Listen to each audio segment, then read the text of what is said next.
ጅማ ሀገረ ስብከት በታላቁ በወንጌል በልማት አባት በብፁዕ አቡነ እስጢፋኖስ የሚመራ ሀገረ ስብከት ነው። ዛሬ የምናቀርበው ሪፖርት የአመቱን የሥራ ውጤት የሚያሳይ ብቻ ሳይሆን ሀገረ ስብከታችን ብፁዕ አባታችን አቡነ እስጢፋኖስ እግራቸው ጅማን ከረገጠበት ሰዓት ጀምሮ ለቁጥር የሚያታክቱ አያሌ ስራዎች ለመሰራታቸው ለዚህ ጉባኤ እንግዳ አይደለም። ዛሬ ተገኘ ተሰራ ተለወጠ ብለን በዚህ ጉባኤ ፊት የምናቀርበው ሁሉ የብፁዕነታቸው እንዲሁም የሀገረ ስብከቱ ሰራተኞች የጋራ የድካም ውጤት መሆኑን እያስገነዘብኩኝ በ2017 የተሰሩትን አጭር ስራዎች በሚከተለው መልኩ አቀርባለሁ።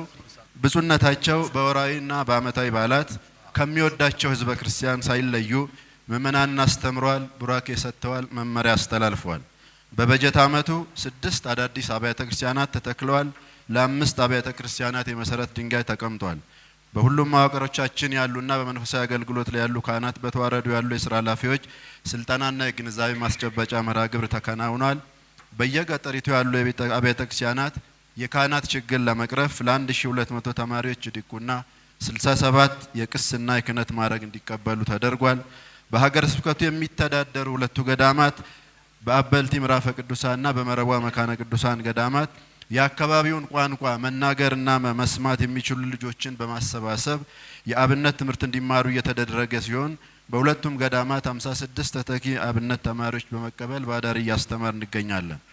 በብፁዕ አባታችን መመሪያ ሰጭነትና ክትትል በአበልቲ ምዕራፈ ቅዱሳን ፍኖተ ብርሃን የካህናት ማሰልጠኛ ከሁሉም ወረዳ በተመረጡ ደቀ መዛሙርት 28 ተተኪ መምህራን ለ3 ተከታታይ ወራት በአፋን ኦሮሞና በአማርኛ በማሰልጠን ወደ አገልግሎት እንዲሰማሩ ተደርጓል። በአመቱ በገጠርና በከተማ 58 ታላላቅ የህዝብ ጉባኤያት ተከናውኗል። በበጀት አመቱ 1316 አዳዲስ ተጠማቂያን ወደ እናት ቤተክርስቲያን ተመልሰዋል።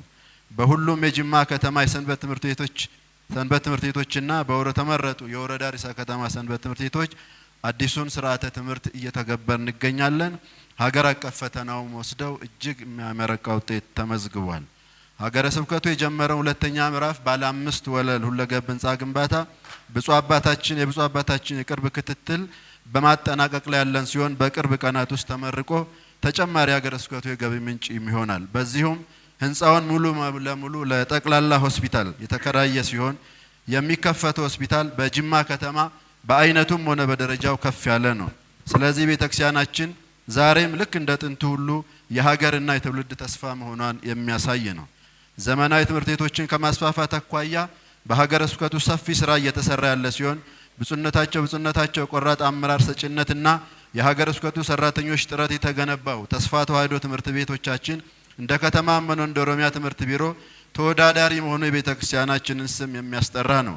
በዚሁም በክልላዊና በሀገር አቀፍ ፈተና የ6ኛና የ8ኛ ክፍል ተማሪዎች 99.5% ያለፉ ሲሆን የ12ኛ ክፍል ተፈታኞች በቀጥታ ያለፉና በሪሜዲያል ያለፉት በአንድነት 82% መሆኑን መረጃው ያሳያል።